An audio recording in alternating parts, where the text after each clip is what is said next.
नमस्कार मित्रमैत्रिणींनो, स्वागत आहे तुमचं आपल्या आणखीन एक नवीन व्हिडिओमध्ये. तर आज ना जेवणामध्ये काय बनवायचं काही सुचतच नव्हतं आणि हिरव्या भाजीपाला संपलेला आणि माझ्या मुलांना ना खूप अंडा कढी आवडते. त्यासाठी मग म्हटलं चला आज अंडा कढीच बनवूया. साधी सिंपलच आहे तशी, तर तुम्ही माझ्या शॉर्ट व्हिडिओमध्ये पाहिलीच असेल. त्यासाठी अगोदर मी सगळ्यात अगोदर खोबरं, हिरवी मिरची, लसूण, अद्रक हे सगळं मिक्सरमध्ये वाटून घेतलं आणि अंडे शिजवून घेतले. फक्त अंड्याची भाजी मला आवडत नाही, त्यासाठी मी त्यामध्ये मी थोडेसे मला आवडतात कांद्याच्या भाजीमध्ये बटाटे टाकायला, मला तरी खूप आवडतं त्यामुळे मी टाकते. आज परत अंडा कढई बनवलेली आहे, मुलांना खूप आवडते त्यामुळे. कशी बनवली ते तर मी तुम्हाला सांगतेच. अगोदर कढईमध्ये तेल टाकलं. तेल गरम झाल्याच्या नंतर मस्त असे टमाटर मुरत ठेवले. टमाटे मुरेपर्यंत एक साईडला मी इकडे जे काही अंडे बटाटे होते ते सोलून घेतले आणि मग त्यानंतर मसाले टाकायला घेतले. त्यासाठी अगोदर मस्तपैकी थोडासा मटण मसाला, धना पावडर, लाल तिखट, हळद हे सगळं असं हे करून घेतलं आणि जो काही मसाला आपण वाटून घेतलेला तोही टाकून घेतला आणि मस्त असा मिक्स करून घेतला.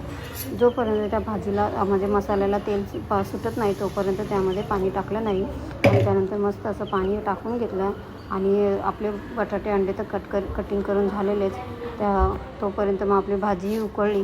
भाजी उकळल्याच्या नंतर मस्त असे जे काही आपले आपण कटिंग करून ठेवलेलं आहे अंडा बटाटा ते सगळं त्यामध्ये मिक्स करून घेतलं आणि आपली अंडा बटाट्याची भाजी बनवली. तुम्ही पण अशीच बनवता का? माझी पद्धत तुम्हाला कशी वाटली नक्की कमेंटमध्ये सांगा.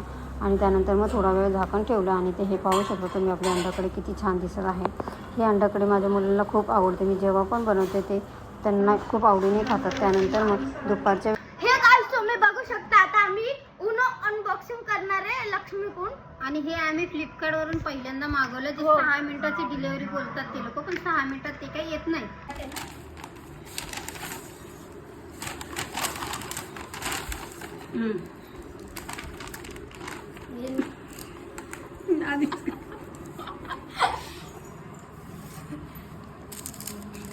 हे उनो गाईस त्याची अनबॉक्सिंग बघा. या इथं खोलला या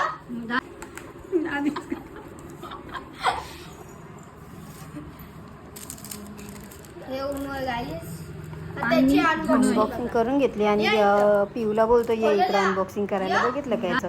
आणि त्यानंतर संध्याकाळच्या वेळेस दुकानामध्ये गेलेली आणि आमच्या शेजारी गिरणी आहे ना, तर दुकान खूपच घाण दिसतं. तर म्हटलं चला आता दुकानात आलेच आहे तर थोडंसं काचं क्लीन करून घ्यावं. आणि हे दुकान घरी गेलेले थोडे फ्रेश वगैरे व्हायला.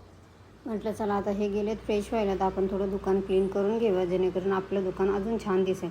त्यासाठी मस्त असं क्लिनिंग करायला घेतली. शेजारी गिरणी असल्यामुळं खूपच धूळ उडते आणि खूपच घाण दुकान दिसू लागतं. त्यासाठी मग ते दुकान क्लीन करायला घेतलं. आणि तुम्ही तो जो खेळ पाहिला असेल, आपण तर कधी लहानपणी खेळलेला नाही तो युनो, पण मुलांनी खूपच जिद्द केली म्हणून मागवला आणि तेव्हापासून आमच्या घरी रात्रंदिवस एकच खेळ चाललेला असतो. चला आजच्या व्हिडिओमध्ये एवढंच. Bye bye.